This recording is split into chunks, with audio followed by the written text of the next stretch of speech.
Election College, episode 32, the election of 1872. In this episode, Grant runs again and Greeley dies.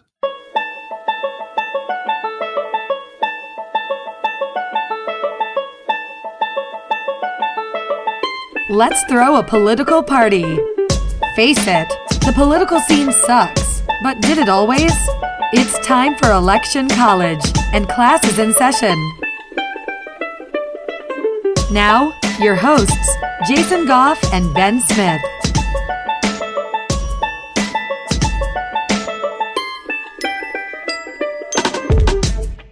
Hey, Ben. Hey, Jason. How are you? Great. It's 1872, and Washington is a place of honest people where nothing goes wrong, right? You have a very high opinion of Washington for sure. Yeah, and I'm thinking that I'm just thinking everything looks rosy. And you know what I like? I like consistency, and I like seeing that the same people are going to keep running. They're always going to just keep running the country on the right tracks, and things are going great. Yeah. Yeah. And I mean, we got all kinds of industrial stuff going on. We've got people with jobs, and people are getting wealthy, and everything's pretty cool. Yeah. I mean, you might even say it's like a gilded age of things. Yeah. So underneath all of the shiny, good, fantastic industrialization of everything, it sucks. Yeah, there's some crap going down. We've got, just the rich get rich, and that's great for them, of course, and the poor get poor, and it's not so great for them, and then they don't really help each other, and that's how things go, of course. And then we've got all these like scandals. Ugh. Yeah. And so the scandals are in the administration. And that's never good. You never want the leaders of the free world, essentially. And I mean, maybe they weren't considered that at the time yet. But you never want the leaders of your country to be involved in any kind of nefarious dealings. Not that happens now anymore these days. I'm just impressed that you said nefarious. It kind of nefarious. The word nefarious, for whatever reason, reminds me of the movie Aladdin, the Disney movie Aladdin, and I like that movie. So, I mean, I like to say nefarious. I will associate nefarious with you. So wait! I don't like that as much. I'm not a big fan of that. So, did you ever hear? I think it was Jim Rohn who said you become the average of the 5 people who you spend the most time with. That's really interesting. Yeah. So be careful who you spend your time with, Ben. So don't hang out with Aladdin and Jafar is what you're trying to tell me. Right. You need to hang out with people who might go on money one day. Like Ulysses S. Grant? Yes. Okay. Well, unfortunately, if you're Grant, ouch. He kind of hung out with some shady characters. That was a long way we took to get all around that to come back to this. So yeah. Ulysses, he's the president, and he's coming into the presidency back in 1868 at a rough time. You had a Republican president who was leading the country through civil war. The war ends. He gets assassinated. His vice president, who's actually a Southern Democrat, is doing his thing with Reconstruction, and it's not going well. It's all corrupt. Grant comes in, saves the day, but we've got this guy who's his vice president named Schuyler Colfax. And Schuyler, well, he also hangs out with some not so great people. Yeah. And there's all kinds of things going on. There's a congressman. His name is Oakes Ames, and he distributed shares of stock to other congressmen. And this is all stock in the railroad that made up the eastern part of the First Transcontinental Railroad. And so there's all kinds of scandal going on because you had Congressman Ames. He's distributing these stocks and making cash bribes. Yeah, and a lot of people know this as the Credit Mobilier scandal because it was involved with the Credit Mobilier construction company, and they're basically, whenever you're like, hey, let's get this thing to go our way. We mentioned a couple episodes ago about this Transcontinental Railroad and how no way that could be a bad idea, right? But they charter it back in 1964, and they established this Credit Mobilier construction company, and then, hey, why don't we give these congressmen a few stocks? Right. And then why don't we give these congressmen some cash bribes, and then maybe things will go our way and go faster.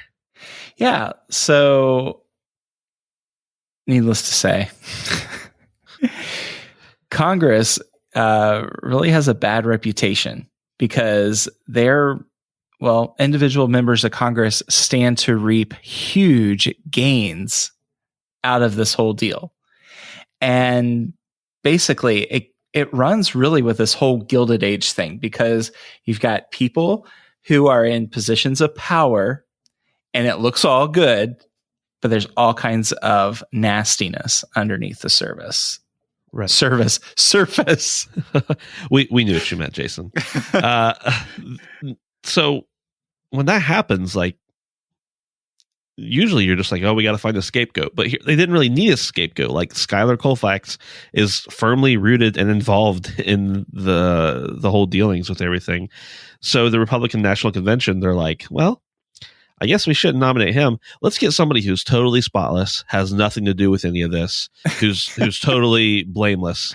Senator Henry Wilson of Massachusetts should be the next vice president, along with President Ulysses S. Grant. He doesn't have anything to do with it at all. Yeah, that's a great idea, but it kind of turns out that he was involved too. But let's not talk about that. I mean, yeah. And here's what gets me: they knew full well that he was involved with it, and they were still like, "Yeah, we'll go ahead and he's better than Colfax. That's fine." Yeah. So, government. This is government at its best. Yeah. So there's all these people who are kind of getting tired of it, and they had once been supporters. You really can't blame them for getting tired of it. You see the people you adore doing bad, stupid things, and you're like, okay, let's get out of here. Let's go form something else. I don't know. Let's call it the Liberal Republican Party.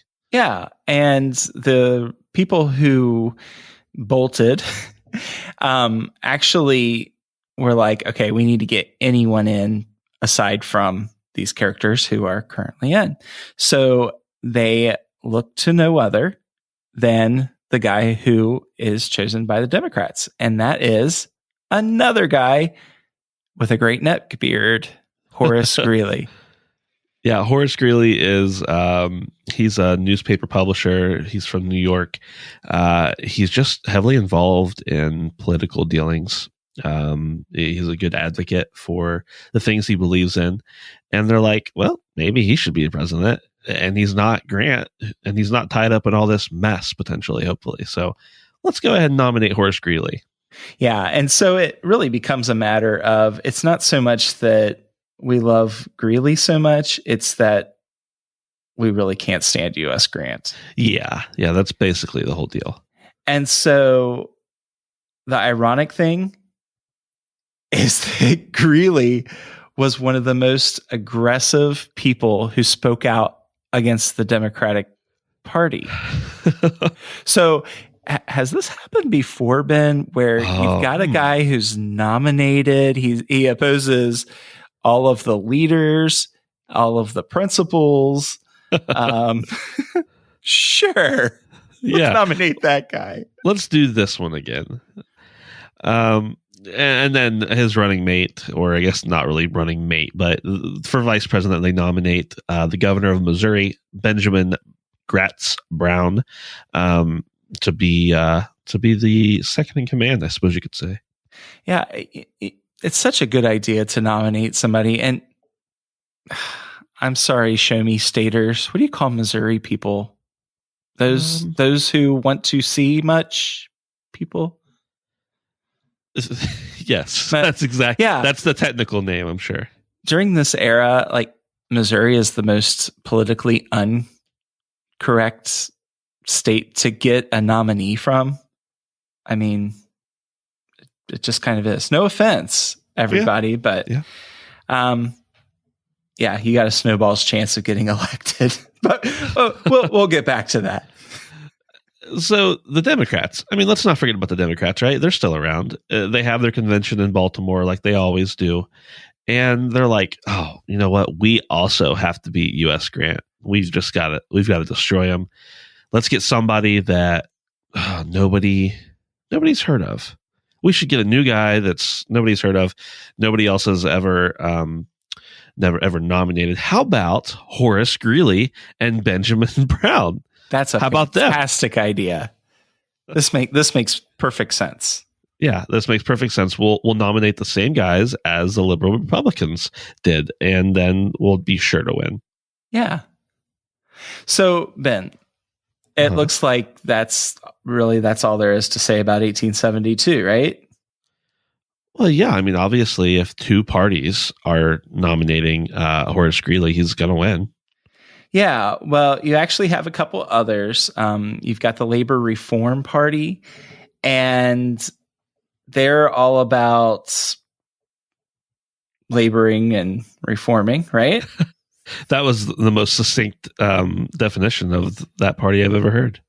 That's pretty much about how far they went. I mean, yeah, they just kind of shot into existence, and they were looking to form alliances, and they really didn't get anything that stuck. So, yeah. Just know that they existed and didn't do much. They existed. They weren't really sure what they were going to do. They nominated a couple guys who then either declined or withdrew from the nomination, and then they went away forever. Yeah, they kind of didn't know if they were Republicans or Democrats. Right. So we've got these other parties that go by, or this other party that goes by the People's Party or the People's Equal Rights Party. And the Women's Suffrage Association actually holds a convention in 1872, and they're like, we should put forward a candidate for president. Yeah. So what we have here is the first woman candidate to run for president. So Victoria Woodhull, she was very progressive. I mean, wow. She was talking about free love and all of these issues that, you would think it was the 1960s instead of the 1870s. But she was very much a champion of women's rights, women's suffrage, very much of the opinion that if a woman was in an oppressive marriage, that she should be able to have rights to divorce her husband. And that was pretty controversial at the time. Yeah. And let's remember something here for a minute. We have a woman who is part of a political party, the People's Party, who is running for president at a time when women are not even allowed to vote, let alone be president. I mean, think about that. If you can't vote, they're surely not going to let you be president. But it ends up that she was actually ineligible to be president, even if she had won, not because she was a woman, but because she wasn't 35 at the time of the vote. Wow. So even if she had won all of the votes, if she got 100% of the vote, and maybe they would have changed something, she still couldn't have won because she wasn't 35. So she probably wouldn't have won just because she was a woman, but that wouldn't have actually disqualified her. Yeah, very interesting. And if you're into learning more about the history of women's rights and voting rights and all of that, she is a very interesting study. So along with Victoria Woodhull, the People's Party, or the Equal Rights Party, actually nominated Frederick Douglass to be her running mate, although Douglass, my goodness, he was a busy guy. Yeah. He didn't actively run for all He had of a few this. other things going on. I would say he did. Yeah. Again, another interesting study that we just don't have time in our podcast to talk too much about. So the radical Republicans, they're corrupt. And the liberal Republicans and the Democrats, they just want somebody to get in there and take them out, right? And so you've got all these people teaming up, and turns out that the one of the main candidates doesn't quite make it to the Electoral College casting its votes. Yeah. So they do have the election, and Grant wins. He wins a bigger percentage of the popular vote than he won previously. He gets almost 56% of the vote. And, Greeley, he shows up for the popular vote. I mean, it's almost 44%, but he does lose. And then, before the Electoral College even cast its votes, so in between the popular election and the electoral election, he dies. And as a result, the none of the votes that would have been cast towards him can be. And so the other electors split their votes between these 4 different candidates for the presidency, 8 different candidates for the vice presidency. A couple of them still voted for Greeley, even though he was no longer alive, but Congress said, nope, you can't do that.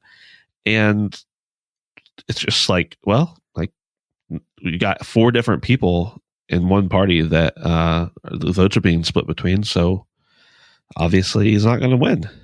Yeah. So it does call into question what happens. What happens if the winner of the popular vote, he wins, he gives his acceptance speech, and he's the president-elect, and he dies. Like, what do you do? Whoops. And once again, that wasn't the case here. He wouldn't have won anyway. But had he, it would have been an interesting scenario for sure. Yeah. So just a note about Greeley. I mean, he lost the election, and he goes back and resumes being the editor of the newspaper, and he dies, and he has a pretty simple funeral, a lot different than it would have been if he would have won the election. For sure. But yeah, I wonder if anybody grew a neck beard in his honor. Man, he had a crazy neck beard, didn't he? He did. I think it might have propped his head up. It's ridiculous. I just can't get over it. Anyway, enough about the neck beard. U.S. Grant goes on to become president, has kind of a lackluster second term, and we'll get into that too. Next episode of Election College. Yeah. So, Ben. Yes, sir. Do you know what happens when you go to electioncollege.com/Amazon? An angel gets its wings? Close. You are actually taken to Amazon where you can buy just about anything. You can probably buy a fake neck beard. I guarantee it. So if you want to buy a Cessna airplane, or you want to buy a fake neck beard, or you want to buy a pencil set, or just about anything and everything, Christmas is coming around the corner. Yeah, you can go to Amazon, and it's not going to cost you anything extra. But when you click on our affiliate link, and basically you're clicking on our affiliate link by visiting electioncollege.com/Amazon, we get a cut from Amazon. And it's awesome because that actually helps us with paying for this podcast. It's not free to pay for hosting and to keep the website running and all of that good stuff. So we'd really appreciate it if you enjoy the podcast, if you would take a moment to do that. Yeah. And like we said, you don't have to buy anything extra. Just if you're already going to buy something on Amazon, just click the link. You won't spend $1 more. Yeah. And speaking of time and the internet, if you do have about 30 seconds, head over to iTunes and give us a star rating. And if you enjoy the podcast, give us a review. And at the very least, out of all these things, we want you to say hey on Facebook or Twitter or Instagram at Election College on all those platforms. And just tell us you enjoy the show, or you can tell us you hate it too, but at least we know you listened, right? Yeah, we want to know you're out there. All right, well, all you folks who are out there somewhere, go ahead, finish driving to work, go into work and spend company time going to Amazon, helping us roll in the dough, of course, and then review us on iTunes, and your life will be complete. Hey, everybody. We will see you next time in 4 years or a few days. This is Ben. This is Jason. And this is Jason.